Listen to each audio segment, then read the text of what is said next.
Ramirez, your host of Stand Out and Grow. I want to help your business stand out, survive, succeed, and grow. Building your business is really, really hard. And knowing what marketing and advertising tools you need to help you become successful is extremely confusing. After 30 years of working with thousands of businesses, I am here to help you make good business decisions. I want to help you understand the programs that are available to you so that you can stand out, survive, succeed, and grow. So let's get started. Hello. Kat here, coming to you live. Yay! I should have sound in my background, so every time I come on, it's like. Anyways, if you saw the notes, If you saw the notes, then you saw that I am going to be talking about business plans because I had someone ask me about it, and it's probably fitting too because I've had several conversations with new entrepreneurs and what have you who are either starting a new business, thinking about it, or have already started a business. And then they come and talk to me. And I'm like, my first question is I typically ask a lot of questions, and I always suggest, hey, if you have a business plan, send it over my way. And that way I can understand where you're at, what your model is, and what your expectations are. So before we get into this topic, let me introduce myself. I am Kat Ramirez, CEO and founder of adBidtise and #SocialBuzz. And we help businesses stand out and grow. Woo! And thank you for joining me today. I appreciate it. And if you are new to my live cast, drop me a line. Let me know where you're watching from. If you're new, say new. And if you're watching the rebroadcast, then just say recast. Anyways, thanks again for joining me. I appreciate it. And I'm a little late because I had a lot of stuff pending on my desk and I couldn't get myself out of it. And then finally I was like, okay, let's do this. Let's get this live. And this is a really, really important topic. Again, we're going to be talking about business plans. And so my question in the comments before the live cast was, are you about to start a business? Are you going to start a business? Or do you have a business and then you never have done an official business plan? And I want to talk about how important a business plan is for your business because it is a roadmap. It is a really wonderful roadmap to have and to keep you on track and on target. And, the cool thing about working in corporate America, because I did work in corporate America for like 27 years, and I know I look young. One of my roles in corporate America was creating budgets and building out budgets for my team. And in 5 different markets, I had various sizes of, sales teams. And my job was to coach and train them, but also to forecast and do their budgeting. And so that is part of a business plan. And so for corporate America, it's not uncommon for them to do annual business plans, annual reviews, annual strategies to keep themselves on target. And so, why wouldn't you do your own strategy? Why wouldn't you do your own business plan and your own forecasting so that you can build a roadmap of what you want to happen in, let's say, the next 3 months, 6 months, or 1 year, right? That's what you want to do. And that's the whole purpose of a business plan, is to keep you on target, to hold you accountable. Yeah, I just said it, to hold you accountable, because who else is going to hold you accountable? And especially if your business is, you're a solopreneur, or you are, an independent contractor, or whatever the case may be, you need a business plan to help you keep on track and to keep you focused. That's the name of the game, to stay focused so that you can accomplish your goals and achieve the things that you want. So let's do a few shout outs, because we've got some people tuning in, and I appreciate your comments, because comments are good. It's part of engagement. So again, if you're tuning in, let me know where you're watching from or where you're tuning in from. And if you're new, just type in new. That way I know. Dooley Charles, thank you so much for watching and participating. I appreciate it. And David Lofthouse, thank you so much. David says, first one of yours I've joined with, and I'm watching from the sofa. Awesome. That is fabulous. It sounds like you're comfortable. Okay, so business plans. Okay, so we talked about why to do a business plan is a roadmap. It helps you stay on target, stay focused, and understand what your playing field is and the landscape that you have to work with. It also helps you in regards to planning your resources, knowing who your vendors are going to be. And then, of course, the big one is budgeting. So there are key elements in a business plan. Now, the business plans are not like set in stones. I've seen so many different business plans. So it's basically what you want to get out of it and how much direction do you want in your business plan. There are some business plans that are very simplified and, a couple pages long, and that is it. And then there's business plans that are like very intense and well thought out and have strategy and mission statements and have their team participate and include bits and pieces of their team's, goals and what they want out of the next, 3 months, 6 months, 1 year, however you're doing this planning stage. But this is the time of year for planning and for budgeting and for forecasting and just setting the stage for next year, especially if you want to have success. The sooner that you can plan for the next coming year, the better for you. You're going to be ahead of the game. I'm not the kind of person that wings it, and I don't believe in winging it because that's not going to deliver the success that you want. If you are the type of person and you're like, next year I'm going to grow by, let's say 5%. Well, you got to have a plan. You got to have a strategy. How am I going to grow by 5%? And you got to lay it out, and you got to hold yourself accountable or hold your team accountable. Whoever is part of the dynamics to get you to those end results. Okay. So I laid out what are some elements of a business plan. So you definitely want an executive summary. What is that? That's basically just a summary of the whole business plan. It is a summary of what your business model is and what are you delivering and what are you trying to achieve. So it is exactly what it states. It is a summary of the whole enchilada. Okay. Okay. And then the next one that I listed is the company description. And so that helps set the playing field for your mission and for, your voice and how you want the ambience or the environment to be. So basically it's your company description of, how are you setting this playing field? How are you going to have this go moving forward? Is it going to be a participative management? Is it going to be, more dictatorship management? So the company description is really important part of the pie. And again, you can have all these pieces in your business plan or some of them. There is no standard rule. Okay. And so then you also want to list your products and services. And this is really, really important because you want to make sure that you list all the opportunities that you're going to price out.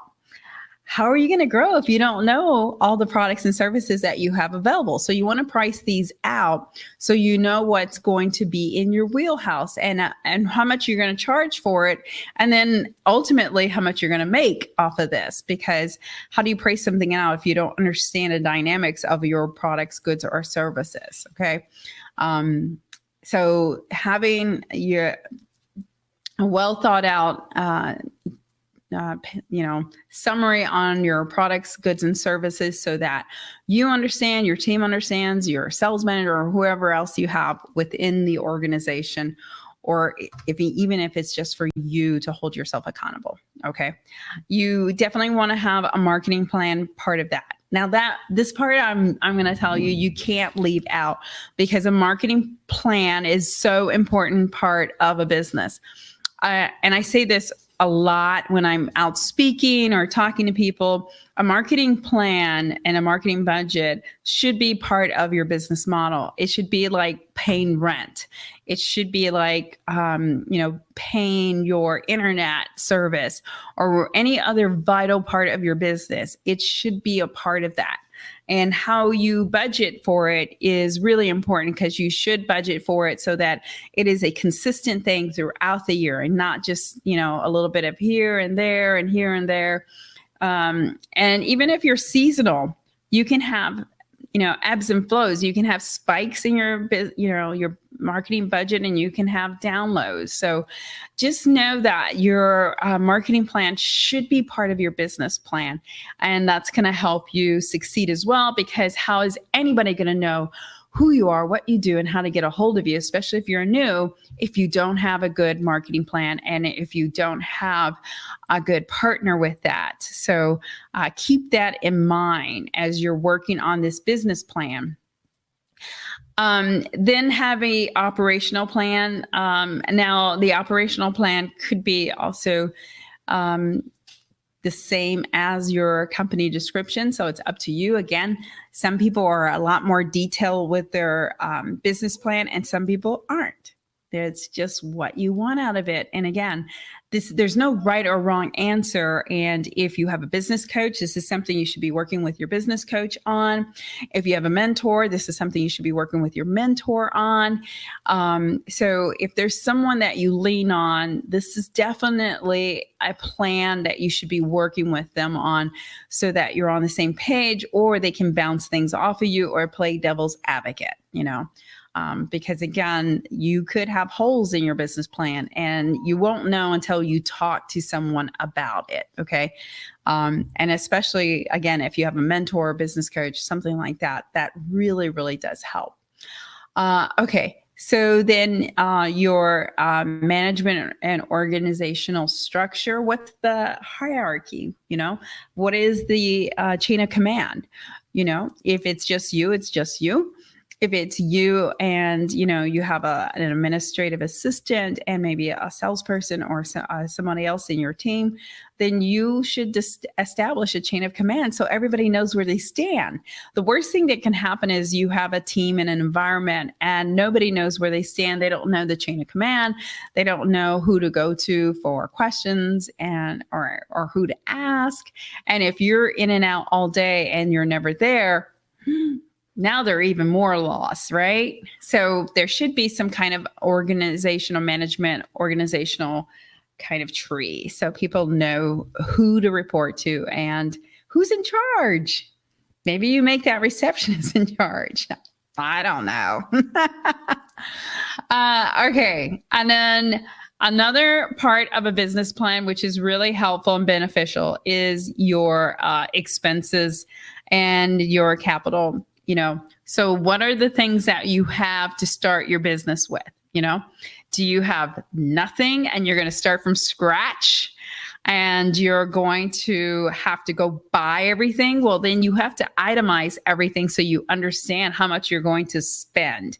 Because the thing that you don't want to do, and I've seen people do this, where people pull out money on their 401k and they say, I need this, this, and this, and this, and this. And then they spend most of their money on their 401k when it would probably be better suited to reserve that 401k for a really, really bad day and really pinch your pennies and try to use the resources you have.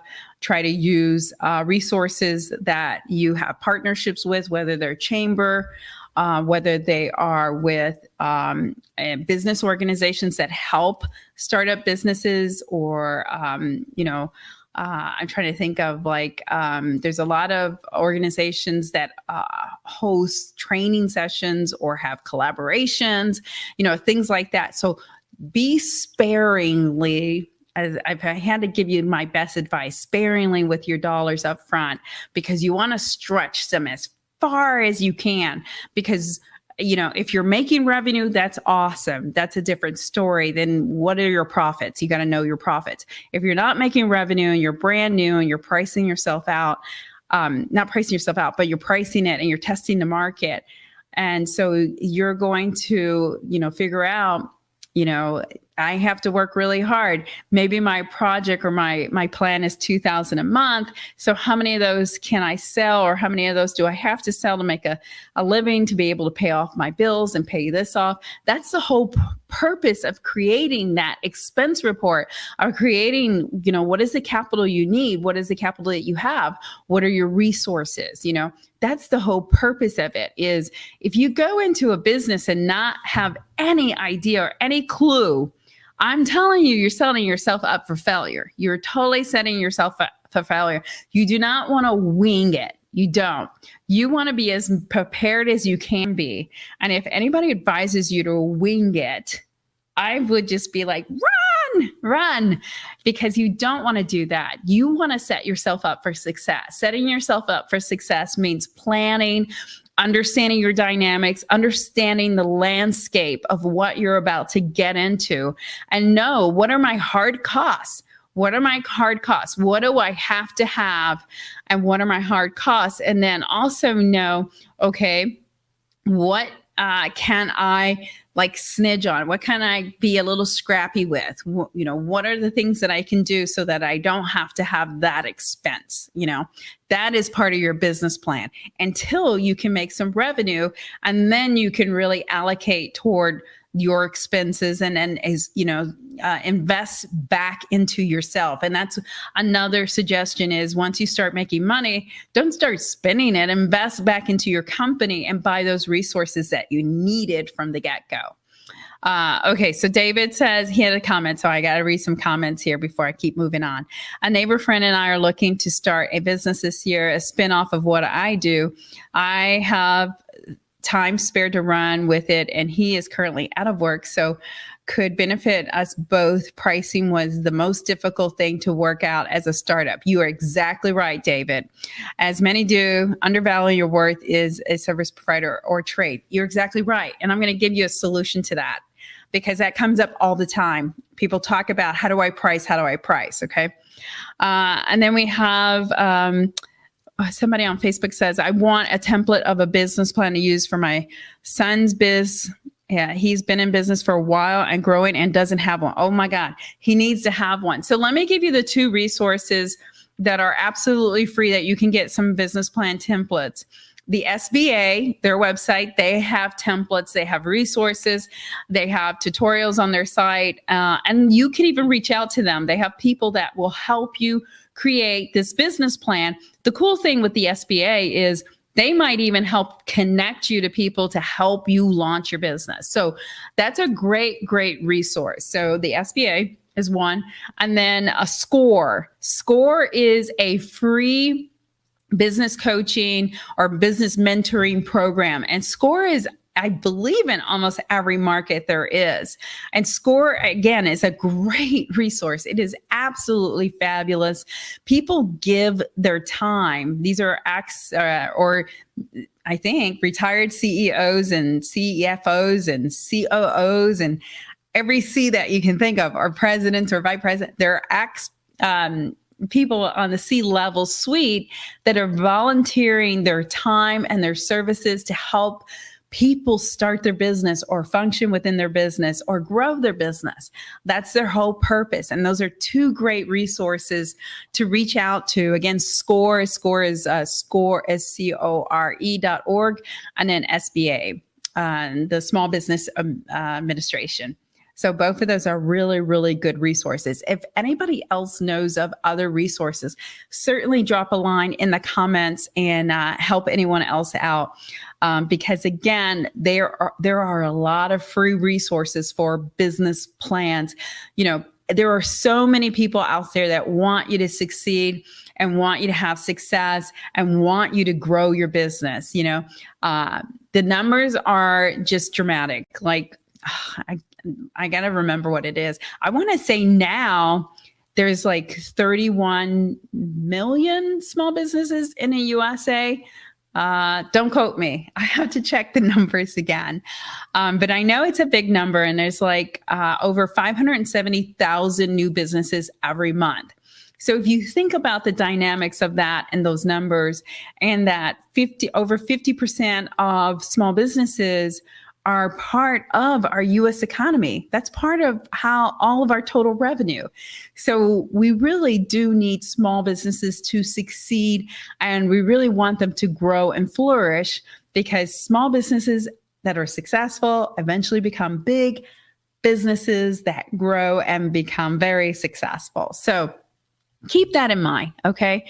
Because it's really, really important to have that perspective. And again, the whole purpose of the business plan is to give you a roadmap. And you can't move ahead, you can't grow if you don't have this roadmap. And you should be the one who works on it. You should be the one who does the research and everything, because you won't understand and know your business if you don't do it yourself. I know back in my corporate days, like my boss used to pass it on to me, and then I would have my team work with me to develop and do our budgets, and we would like roll up the numbers. Okay. And so it made it a lot easier. And that also helps. So if you have a sales team and you're doing your budgets and strategizing and how you're going to grow, get some input from your team, get some input from the people in your organization. Let them also participate in this, because this is healthy, and you want this inclusive environment, and you want them to be a part of it, because then you will have success. I promise you. Okay. So we just talked about the expenses and capital that you'll have, or what are you going to have to buy, or what resources do you have available to you, or what access do you have to these resources, so you don't have to make the purchase up front. And then finally, and I have one more after this, but finally, you got to create your budget. You got to create your financial growth. How do you project the next 3 months? How do you project the next 6 months? How do you project the next 9 months and then 1 year? You've got to do some forecasting and projections. You got to estimate, I'm going to sell this many widgets in third quarter, or let's say first quarter 2021. I'm going to sell this many in second quarter, and your percentage of growth obviously inclines. If you are in a seasonal business, that's not going to be the case. Yours is going to be totally different. So your down months will probably be your down months, but your up months will have a percentage growth. Okay. So keep that in mind. If you are a business and you added a new revenue stream, woo, then that's got to be part of your forecast, so that you can allocate for that. And then you can have you and your team member continue to sell that, because that is a new revenue stream. And so for a lot of people in 2020, there is a new revenue stream for them, because they had to pivot or change or adjust, and they created maybe a new revenue stream. So make sure you allocate and account for those things. Okay.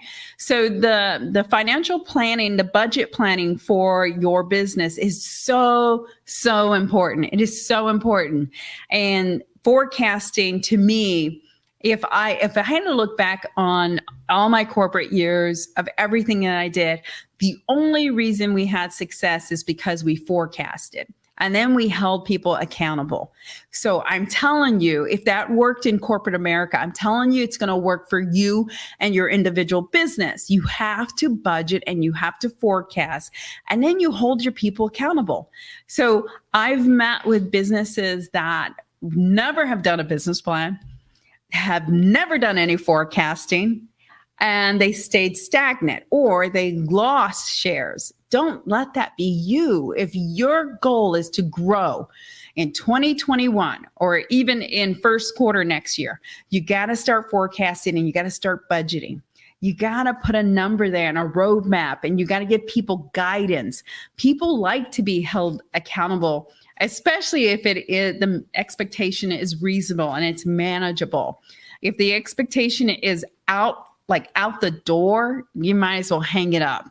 People give up after the first month because they're like, are they ridiculous? We're never going to hit that number. Oh my God.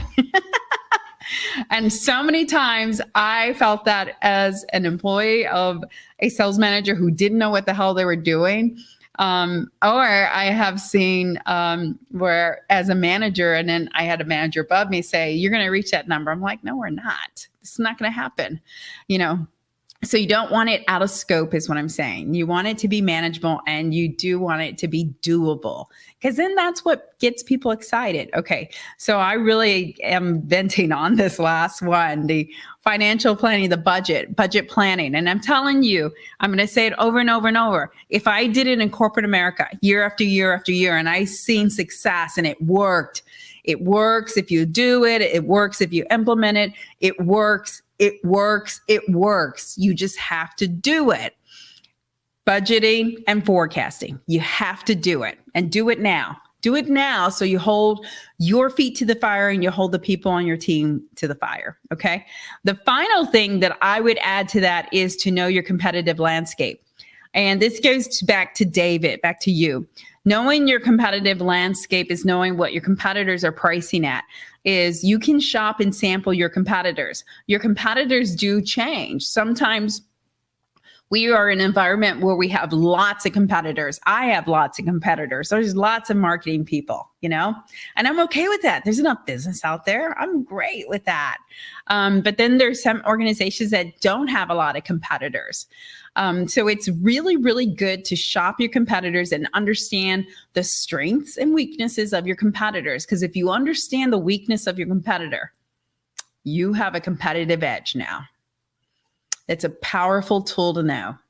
So knowing your competitor and knowing where they stand and what their strengths and weaknesses are compared to yours, and again, this is part of a business plan, is a very, very powerful thing. It is extremely powerful. So this is the whole nuts and bolts of why having a business plan is so important. Again, it's your roadmap. It helps you down that road of success. It totally helps you. I can see it now. It's like, ah. Okay, let me take a break and say hi to some people. Okay, hello from Charlotte, North Carolina. Yay! I can't see your hashtag. It's the walls on, WARLS on. I love that. That's awesome. Okay, somebody asked, is SCORE local for each community? Yes, it is. All you have to do is reach out to the corporate site and they will have someone reach out to you that is local. I promise you. So definitely utilize it. It's so worth it. I've had so many businesses that I would refer them to it, or they would tell me that they have a coach and they're using SCORE because it's free. It is completely free. And they have benefit from it. At some point you outgrow it, because I think it's only free for so long, but at some point you do outgrow it, and then you have the opportunity. Hopefully by then you've grown enough that you can get your own business coach or mentor, from another resource. Okay. I don't want to butcher your name. Delisa Bean, hello. I'm wanting to open an assisted living. Is it a good idea with all that is going on? Yes. That's a great question. Yes. Opening a business doesn't matter. In fact, most business, we get a business boom, meaning new startups, new businesses, when the economy is horrific. So this is the best time because resources are cheap. Yeah, you can get into real estate cheap. Everything is cheap because we are in a very uncertain time, but it's the best time to start a business. It is. Don't ever let anyone tell you it is not. Don't ever feel like I have to wait for the right moment. I did that, and there is no right moment. You just have to do it. You just have to do it and feel good about it and know that, that you're going to do it and it's going to be a success. So that's a great question. I love that. Danny says, hi. Hey, Danny. David says, with regard to budget and expenditures, I found it easier to use an Excel spreadsheet, something I wish I have done for the get-go. Now I can look month to month. Yes, I would highly recommend a spreadsheet. That's how I did my budgets. In fact, a lot of the corporate companies that I work for bought into software programs that if we plugged in for every account, blah, blah, blah, blah, it rolled up the numbers, it calculated for me. So if you don't have the resources to buy into a software program like that, it's usually a CRM, okay? Then Excel is perfect. It's perfect. And what a great way to be able to modify your numbers, to tweak them, and to work with them. Great suggestion, David. Thanks for saying that and shouting out. Kat, how do you set a forecast for growth? Easy. You've got to put a percentage of growth. What is realistic? So basically, when I look at forecasts for growth, I look at historical. I look at quarter to quarter, from quarter last year to quarter before, what was the percentage growth? So you start looking at historical trends. So you look at it not in your bad year. Please don't look at it in your bad year. Look at it in your other years beyond the bad year. So you're probably not going to look at 2020. You're probably going to look at, unless 2020 was a great year, okay? If 2020 was a great year, look at those numbers. But if 2020 was an off year for you, do not look at those numbers for forecasting.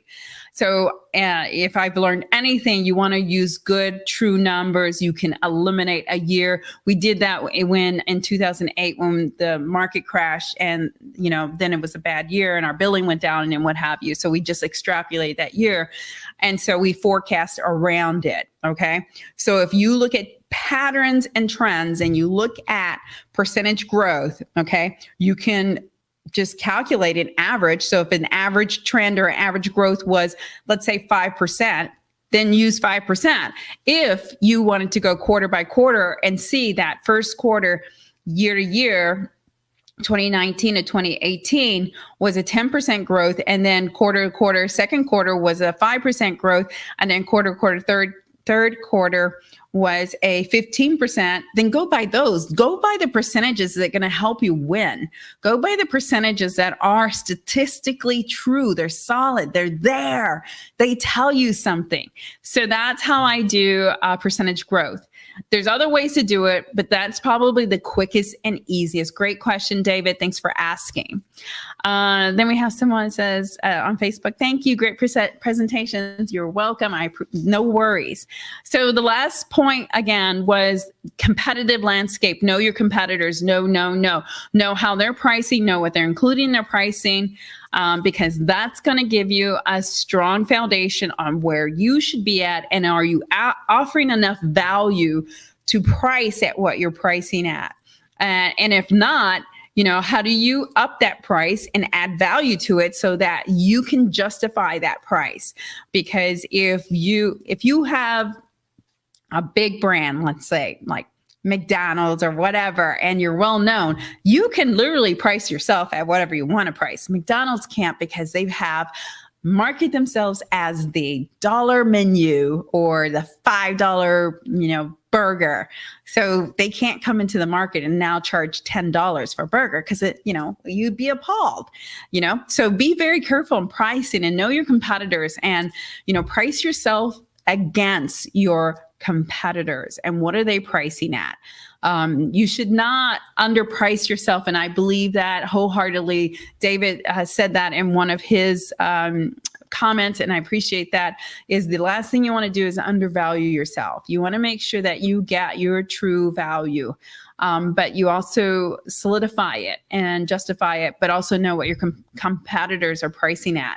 It's easy to stand on your leg if you know what your competitors are pricing at. It's very easy, I promise you. Okay. There, I'm done. Yay! And I gave you the places that you can get the business plan templates. Those are on the SBA, on SCORE. If you just do a Google search, business templates, you're going to get a boatload of them. a boatload. And like I said, there's no rhyme or reason. Some of the templates have like 3 key components. Some of them have 6, some of them have 10. All of them are different. And again, it's to the level of detail that you want in your business plan. This is yours. So that's your decision. It's your comfort level. How hard do you want to work? How much nitty-gritty information do you want in this business plan to help you stay on this track? If you're sharing this business plan with investors, you're going to have it more detail. If this business plan is for you and a partner, I would say the more detailed, the better, because that way you hold both of yourselves accountable for the actionable items. Who's in charge of what? If you're sharing this business plan with a team, your organization, ours was intense. I will tell you, in corporate America, when we did it year after year, it was very intense. It was. And it was like we started in September and we would not be done till November. That's how intense it was. So I'm telling you guys, from corporate America, me doing business plans and forecasting year after year after year, for 27 years, I did this. I tell you what, I never missed a budget, never. And if you do it, you're not going to miss a budget and you're going to grow. I promise you, you just got to do the work and you got to forecast and you got to put it down and you got to hold yourself accountable. I promise you it works. It works. It works. It works. You just got to do it. So David has another comment. For example, first year could be a bad year. So swap that out and only use years of profit or increase. Yes. Yes. You want to use the years that you actually had revenue and where you were actually billing and growing. Okay. The first year is always, for some people, I'm going to take back, it's not always. For some people, it might be a bad year because you've made a lot of investments in capital and things that you need in equipment and services and people and what have you. After that first year, then you'll start to slowly see the growth and slowly start to see the profit. Some people see it in the first year. It just depends on their business and the model that they have in the pricing structure. Oh my God. Thank you so much for watching today. I hope this was so beneficial to you. And thank you so much for all the comments. I appreciate anybody and everyone who chimed in. Social media is about engagement, and we can't make this work or make this happen if we don't have a two-way conversation. And my lives are about educating you so that you can stand out and grow and that you can have success, success today and success tomorrow, and certainly success in 2021, because now is the time to start thinking about that. And again, if you've never done a business plan, it's time to do one. If you've never done forecasting, it's time to do it. You're only going to see success if you do it. I promise you will. I promise. I promise. They work. They're awesome. Thank you again. And if you have any questions, drop me a line. If you're trying to connect with me on social media, I will tell you my Facebook page and my LinkedIn page, I'm tapped out. You can follow me, but it won't let me take any more connections. So certainly follow me, because I do these lives, and I just started up doing them every day again, and I'm back. And then so the next time I talk to you guys, I want to talk to you about stories. Yay. Because LinkedIn just started stories, and that's an awesome thing. But Instagram has them, Facebook has them. So just about every platform has stories now, and they're super duper beneficial. And I can tell you how they're going to help your business grow. So until then, I hope you guys have a wonderful evening. And thank you again for tuning in. I'm typing as I'm saying that, of course. Until then, you got this, and I will talk to you soon. Thanks so much. Thank you so much for listening to this episode of Stand Out and Grow.